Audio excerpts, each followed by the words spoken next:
नमस्कार दोस्तों, स्वागत है आपका इस वक्त की बेहद बड़ी खबर में, जो कि बिहार के विधानसभा चुनाव से जुड़ी आ रही है, जिसमें आपको बता दें कि भारतीय जनता पार्टी को बड़ा झटका लगा है जीतन राम मांझी के एनडीए में दोबारा आने से। जी हां दोस्तों, 7 सीटों पर यहां पर जबरदस्त घमासान भाजपा और एनडीए में मच गई है। इसी के साथ दूसरी बड़ी खबर में आपको बताएंगे कि मांझी के एनडीए में शामिल होने से चिराग पासवान भी परेशान है। बुलाई संसदीय बोर्ड की बैठक, जिसके बाद आपको बता दें कि मांझी का एनडीए में जाना एनडीए के नुकसानदायक हो सकता है और बड़ा झटका 2020 के विधानसभा चुनाव में भाजपा और जेडीयू को दे सकता है। इसी के साथ तीसरी बड़ी खबर में आपको बताएंगे कि तेजस्वी यादव ने फिर बोला बिहार सरकार पर हमला। कहा नीतीश कुमार ने 2 पीढ़ियों को बेरोजगार कर दिया। जी हां दोस्तों, हर एक खबर की गहराई में आपको ले जाएंगे, लेकिन उससे पहले अगर आपको भी ऐसा लगता है कि 2020 के विधानसभा चुनाव में बिहार में बड़ा झटका भाजपा और जेडीयू को लगने वाला है, तो आप अभी इस वीडियो को लाइक कीजिए और इस लाल बटन को दबा के इस चैनल को फ्री में सब्सक्राइब करके घंटी बजाइए और कमेंट में हमें बिहार के अगले मुख्यमंत्री का नाम बताइए। दोस्तों, रुक करते हैं तमाम बड़ी खबरों की तरफ।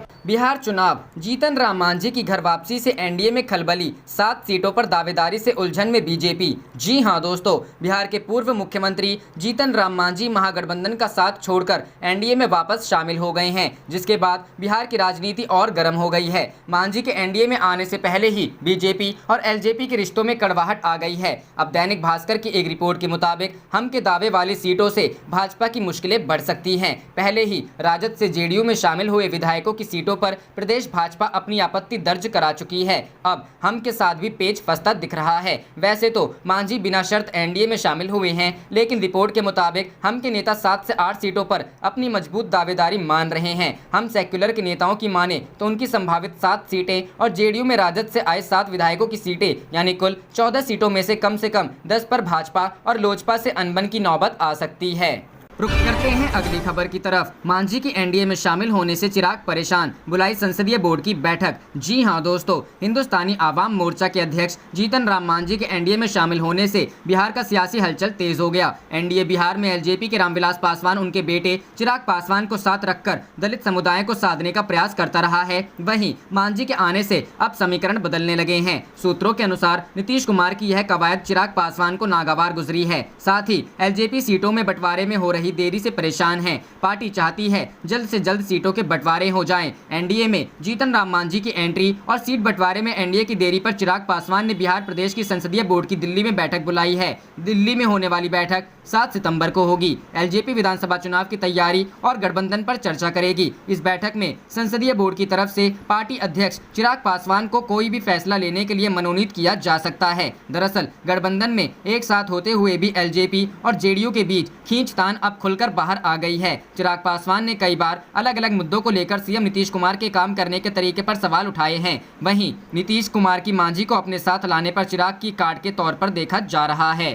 रुक करते हैं अगली खबर की तरफ। तेजस्वी ने फिर बोला बिहार सरकार पर हमला। कहा नीतीश कुमार ने 2 पीढ़ियों को बेरोजगार कर दिया। जी हां दोस्तों, नेता प्रतिपक्ष तेजस्वी प्रसाद यादव ने शुक्रवार को ट्वीट कर एक बार फिर से राज्य की नीतीश सरकार पर हमला बोला है। तेजस्वी अपने ट्वीट में लिखा है कि बिहार सीएम नीतीश कुमार जी से आप उनके कर कमलों द्वारा बिहार को सौंपी गई रिकॉर्ड तोड़ बेरोजगारी और पलायन पर सवाल करेंगे तो वे गुस्से से लाल हो जाएंगे, क्योंकि युवाओं की 2 पीढ़ियां बर्बाद करने के बाद जवाब देने के लिए कुछ है ही नहीं। गुरुवार को भी तेजस्वी यादव ने बेरोजगारी के मसले पर सरकार को कटघरे में खड़ा करने का प्रयास किया है। उन्होंने आरोप लगाया है कि सरकार ने बिहार को बेरोजगारी का सबसे बड़ा केंद्र बना दिया है, साथ ही अब इस मसले पर बात करने से भी डरती है। उन्होंने ट्वीट के माध्यम से आरोप लगाया है कि सरकार राज्य के युवकों को भ्रमित कर रही है। नौकरियां छीन ली गई, पुराने उद्योग धंधे बंद हो गए, एक भी नया कारखाना नहीं खुला। ऐसे में रोजगार का अवसर कहां से पैदा होगा? ऊपर से सरकार से इस मसले पर बात करने की कोशिश करने पर सत्ता में बैठे लोग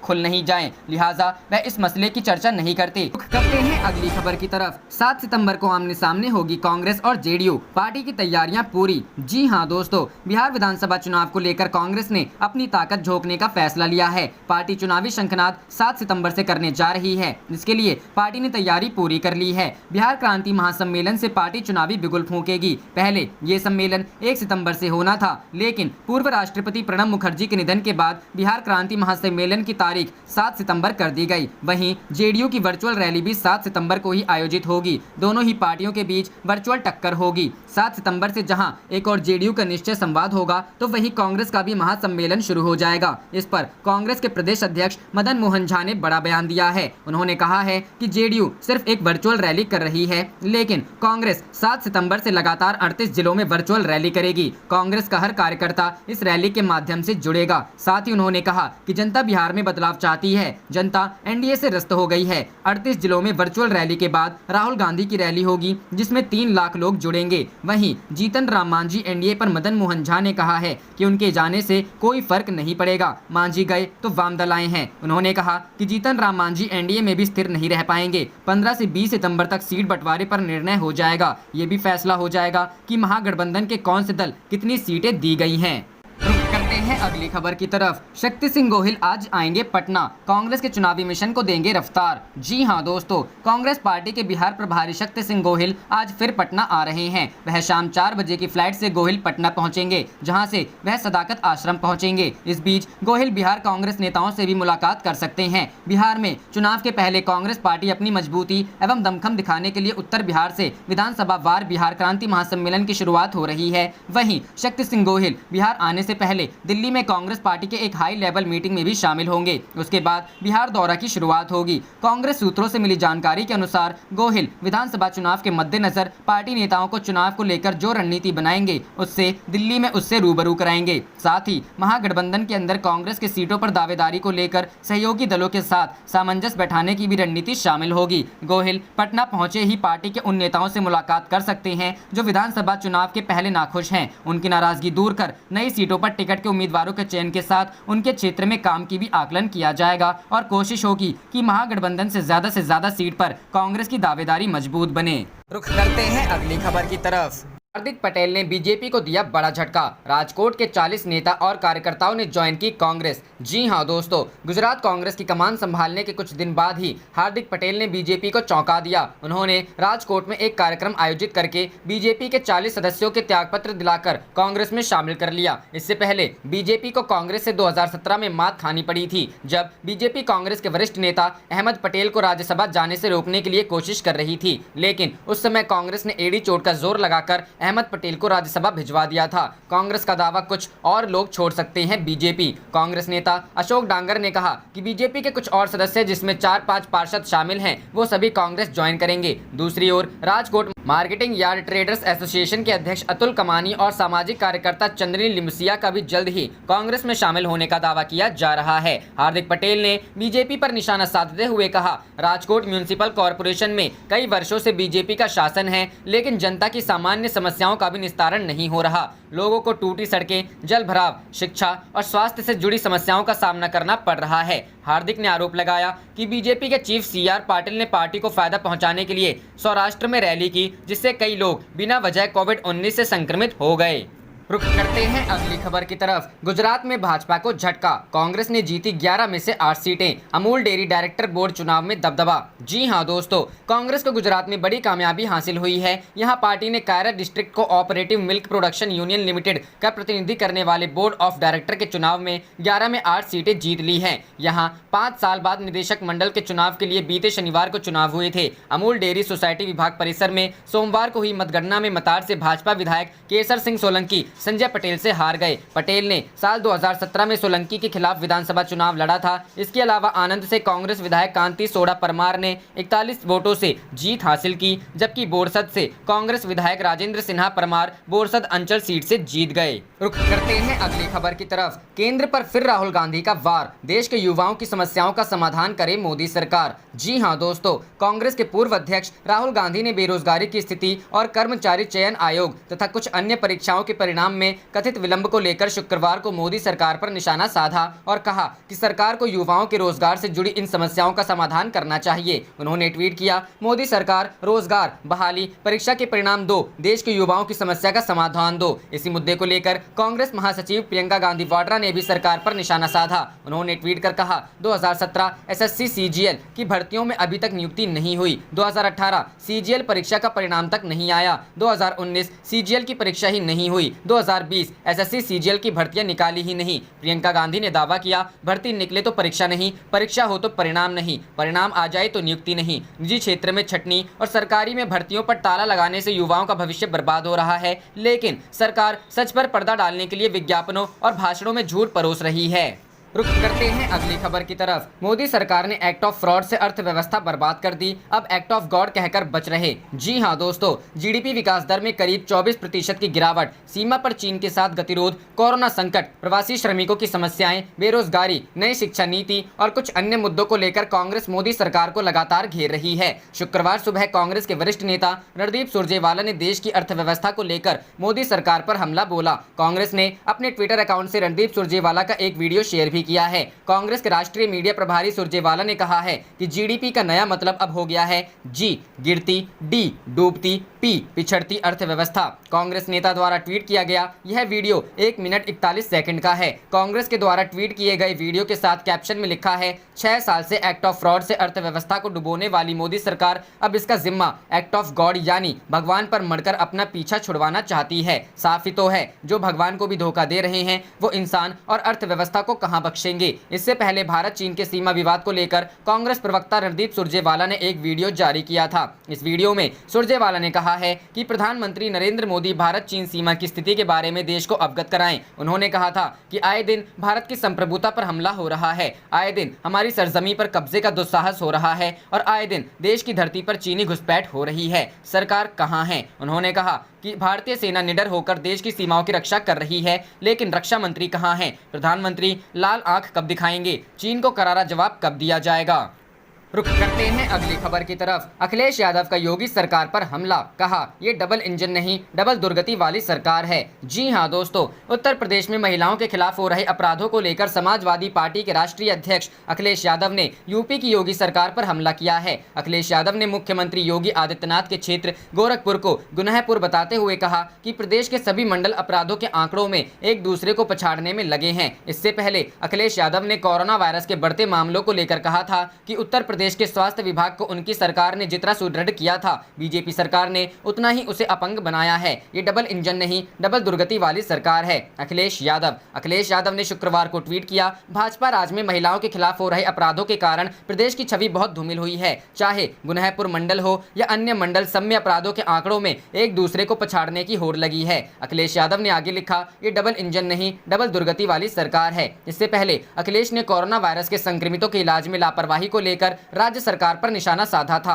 अखिलेश का कहना था कि बीजेपी सरकार ने राज्य के स्वास्थ्य विभाग को अपंग बना दिया है। मायावती ने कहा, मुसलमानों को जबरन गलत मामलों में फंसाया जा रहा है। उधर बसपा सुप्रीमो मायावती ने भी भाजपा सरकार पर निशाना साधा। हालांकि इस दौरान उन्होंने समाजवादी पार्टी को भी आड़े हाथों लिया। मायावती ने ट्वीट किया, सपा सरकार में जैसे ब्राह्मणों व दलितों का चुन चुनकर उत्पीड़न किया गया था, तो अब वैसे ही वर्तमान भाजपा सरकार में भी उनके साथ साथ मुसलमानों का भी काफी उत्पीड़न किया जा रहा है। इनको जबरन गलत मामलों में फंसाया जा रहा है, जो अति दुखद। अपने अगले ट्वीट में मायावती ने लिखा, साथ ही जिस प्रकार से सपा सरकार में दलितों के मसीहा बाबा साहेब डॉक्टर भीमराव अंबेडकर व इनके महान संतों व गुरुओं की मूर्ति तोड़ी गई तथा उनके नाम पर रखे गए जिलों व संस्थानों आदि के नाम भी काफी बदल दिए गए, ठीक उसी प्रकार से अब वर्तमान भाजपा सरकार भी चल रही है। अब तो उनके मसीहा बाबा साहेब डॉक्टर भीमराव अंबेडकर की भी मूर्ति तोड़ी जा रही है, जिसकी पहले वाराणसी की व अब जौनपुर की घटना अति निंदनीय। सरकार इस मामले में उचित कदम उठाए, बीएसपी की यही मांग। करते हैं अगली खबर की तरफ। बिहार चुनाव के लिए महागठबंधन में सीटों का फॉर्मूला तय। जी हां दोस्तों, बिहार में राष्ट्रीय जनता दल नेतृत्व वाले महागठबंधन के कई नेता रांची जाकर आरजेडी अध्यक्ष लालू यादव से मिलकर रणनीति बना रहे हैं या टिकट की मांग कर रहे हैं। इस बीच सूत्रों का दावा है कि महागठबंधन में सीटों का फॉर्मूला तय कर लिया गया है। सूत्रों के मुताबिक तय है कि गठबंधन की अगुवाई करने वाला आरजेडी जहां बड़े भाई की भूमिका में अधिक सीटों पर अपने उम्मीदवार उतारेगा, वहीं दूसरे नंबर पर कांग्रेस रहेगी। महागठबंधन के सूत्रों का कहना है कि शामिल घटक दलों के बीच सीटों को लेकर लगभग सहमति बन गई है। वाम दलों के बाद बुधवार को राष्ट्रीय लोक समता पार्टी की ओर से सीटों पर बातचीत करने के लिए अधिकृत उपाध्यक्ष राजेश यादव और प्रदेश कार्यकारी अध्यक्ष वीरेंद्र कुशवाहा ने आरजेडी के प्रदेश अध्यक्ष जगदानंद सिंह से बात की। इससे पहले वाम दल के नेता भी जगदानंद सिंह से मिलकर बात कर चुके हैं। सूत्रों का कहना है कि आरजेडी 135 से 140 सीटों पर प्रत्याशी उतार सकती है, वहीं कांग्रेस के हिस्से 50 से 55 सीटें आ सकती है। इसके अलावा आरएलएसपी को 15 से 20 और विकासशील इंसान पार्टी को 10 से कम सीटों पर प्रत्याशी उतारने का मौका मिल सकता है। इसके अलावा वाम दलों की पार्टियों के साथ सामंजस्य बैठाने की कोशिश की गई है। रुख करते हैं अगली खबर की तरफ। बीजेपी ऑफिस में घुसे अतिथि शिक्षकों को पुलिस ने निकाला, सीएम आवास का घेराव करने पहुंचे शिक्षकों पर लाठी चार्ज। जी हां दोस्तों, बिहार भाजपा ऑफिस में गुरुवार को जमकर हंगामा हुआ। बिहार के अतिथि सहायक प्राध्यापक काफी संख्या में भाजपा ऑफिस के अंदर पहुंचे और सूबे के उप मुख्यमंत्री सुशील कुमार मोदी से मिलने की मांग करने लगे। वहां मौजूद पुलिस ने उन्हें समझाने की कोशिश की और पार्टी ऑफिस से बाहर जाने के लिए बोला, लेकिन अतिथि सहायक प्राध्यापकों के साफ तौर पर कहना था कि जब तक उप मुख्यमंत्री से हम नहीं मिलेंगे यहाँ से बाहर नहीं जाएंगे। फिर इसके बाद पुलिस ने जबरन भाजपा ऑफिस के अंदर मौजूद अतिथि सहायक प्राध्यापकों को बाहर कर दिया। इस पूरी घटनाक्रम के दौरान सुशील कुमार मोदी कार्यालय के अंदर ही मौजूद थे। इससे पहले बिहार के विश्वविद्यालय अतिथि सहायक प्राध्यापक मुख्यमंत्री नीतीश कुमार के आवास का घेराव करने पहुंचे थे। इस दौरान अतिथि सहायक प्राध्यापक पर पुलिस ने लाठीचार्ज भी किया। दरअसल सैकड़ों की संख्या में बिहार के विभिन्न जिले से आए अतिथि सहायक प्राध्यापक अपनी मांगों को लेकर मुख्यमंत्री आवास प्रदर्शन करने जा रहे थे। तभी पुलिस ने नया सचिवालय के पास सभी को रोक दिया, लेकिन आक्रोशित प्रदर्शनकारी जबरदस्ती मुख्यमंत्री आवास जाने की कोशिश करने लगे। फिर पुलिस ने सभी सहायक प्राध्यापक पर लाठीचार्ज कर खदेड़ दिया। ये सभी सहायक प्राध्यापक यूजीसी के नियम अनुसार नियमित करने की मांग कर रहे थे। गौरतलब है कि बिहार के विश्वविद्यालय अतिथि सहायक प्राध्यापक नियमित करने की मांग कर रहे हैं। इसी मांग को लेकर आज अतिथि सहायक प्राध्यापकों ने पटना में जेडीयू कार्यालय से लेकर बीजेपी कार्यालय के अलावा इको पार्क के पास विरोध प्रदर्शन किया। रुख करते हैं अगली खबर की तरफ। पप्पू यादव का बड़ा बयान, अपनी ताकत समझें और महागठबंधन को लीड करे कांग्रेस, हम समर्थन को तैयार। जी हां दोस्तों, जन अधिकार पार्टी के प्रमुख व पूर्व सांसद पप्पू यादव ने बिहार की सियासत के लिहाज से बड़ा बयान दिया है। उन्होंने कहा कि कांग्रेस बड़ी पार्टी है और महागठबंधन को लीड करने के लिए उसे आगे आना चाहिए। उन्होंने कहा कि कांग्रेस राष्ट्रीय पार्टी है, कांग्रेस के नेताओं को अपने दल की ताकत को समझनी चाहिए और बिहार में नेतृत्वकर्ता की भूमिका में आना चाहिए। मैं कांग्रेस का समर्थन करने के लिए तैयार हूं। पप्पू यादव ने यह भी कहा कि नेतृत्व की कमान किसी अति पिछड़ा या दलित नेता को मिलनी चाहिए। रुख करते हैं अगली खबर की तरफ। बिहार विधानसभा चुनाव 2020 में सीटों को लेकर असमंजस में लोजपा, 36 और 42 का पेच। जी हां दोस्तों, लोजपा ने चुनाव की तैयारी तेज कर दी है। चुनाव की तैयारी और सीट तथा उम्मीदवारों के नाम पर चर्चा के लिए पार्टी प्रमुख चिराग पासवान ने राज्य संसदीय दल की बैठक 7 सितंबर को बुलाई है। बैठक दिल्ली में होगी। इसमें प्रदेश अध्यक्ष प्रिंस राज और संसदीय बोर्ड अध्यक्ष राजू तिवारी भी शामिल होंगे। एनडीए में अभी सीटों की संख्या तय नहीं होने से लोजपा ऊहापोह में फंसी है। लोजपा प्रमुख चिराग पासवान सीटों पर चर्चा के लिए केंद्रीय गृह मंत्री अमित शाह से 18 अगस्त को ही मिलने वाले थे, लेकिन श्री शाह की तबीयत खराब हो जाने के कारण मुलाकात नहीं हो पाई। लिहाजा अब तक यह तय नहीं हो सका है कि लोजपा को कितनी सीटें मिलनी हैं। वैसे पार्टी ने पहले ही यह साफ कर दिया है कि पिछले चुनाव में जो सीटें मिली थी उससे कम सीट पर लोजपा चुनाव नहीं लड़ेगी। फॉर्मूला भी वही होना चाहिए। हालांकि उम्मीदवारों का चयन वह सभी 119 सीटों के लिए कर लिया है, जहां पिछले विधानसभा चुनाव में एनडीए के उम्मीदवार मात खा गए थे। पिछले चुनाव के फार्मूले पर अगर सीट का बंटवारा होगा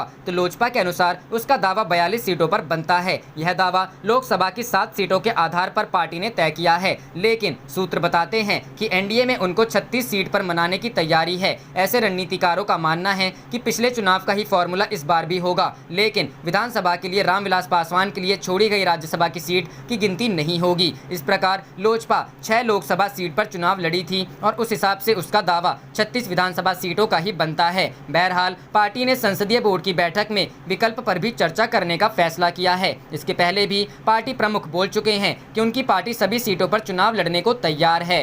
रुख करते हैं अगली खबर की तरफ। रांची, लालू यादव के बंगले के बाहर बढ़ाई गई पेट्रोलिंग, मिलने पहुंच रहे टिकट के दावेदार। जी हां दोस्तों, चारा घोटाला मामले में सजायाफ्ता लालू प्रसाद यादव रिम्स के डायरेक्टर बंगले इलाजरत हैं। ऐसे में रिम्स डायरेक्टर बंगले के बाहर पुलिस की पेट्रोलिंग और बढ़ा दी गई है। दरअसल बिहार चुनाव को लेकर टिकट के दावेदार लगातार लालू से मुलाकात करने पहुँच रहे हैं। सभी लोग डायरेक्टर बंगले के गेट के पास सैकड़ों की संख्या में घूमते हुए नजर आ रहे हैं। ऐसे में बरियातू थाना पुलिस लगातार इस इलाके में पेट्रोलिंग बढ़ा दी गई है।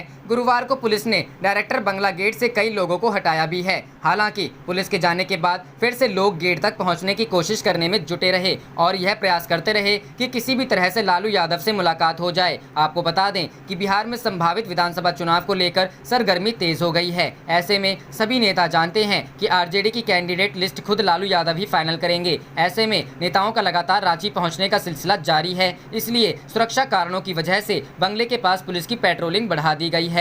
रुख करते हैं अगली खबर की तरफ। आर्थिक तबाही के लिए इस्तीफा दे वित्त मंत्री या पीएम, उन्हें बर्खास्त करें। जी हां दोस्तों, कांग्रेस ने गुरुवार को सरकार पर सकल घरेलू उत्पाद की वृद्धि दर और बेरोजगारी में गिरावट पर आर्थिक आपातकाल की ओर धकेलने का आरोप लगाया और कहा कि वित्त मंत्री निर्मला सीतारमण को इस आर्थिक तबाही के लिए खुद को इस्तीफा दे देना चाहिए या प्रधानमंत्री नरेंद्र मोदी को उन्हें बर्खास्त कर देना चाहिए। पार्टी के मुख्य प्रवक्ता रणदीप सुरजेवाला ने भी कहा कि मौजूदा स्थिति में सरकार के भीतर प्रमुख राजनीतिक और वित्तीय सर्जरी की आवश्यकता है। मीडिया रिपोर्टर्स के अनुसार सुरजेवाला ने राज्यों को जीडीपी, बेरोजगारी और जीएसटी बकाया के आंकड़ों का हवाला देते हुए संवाददाताओं से कहा, आज पूरे देश में आर्थिक तबाही का गहरा अंधेरा है। आप देख रहे थे आपका अपना चैनल जय हिंद जय भारत।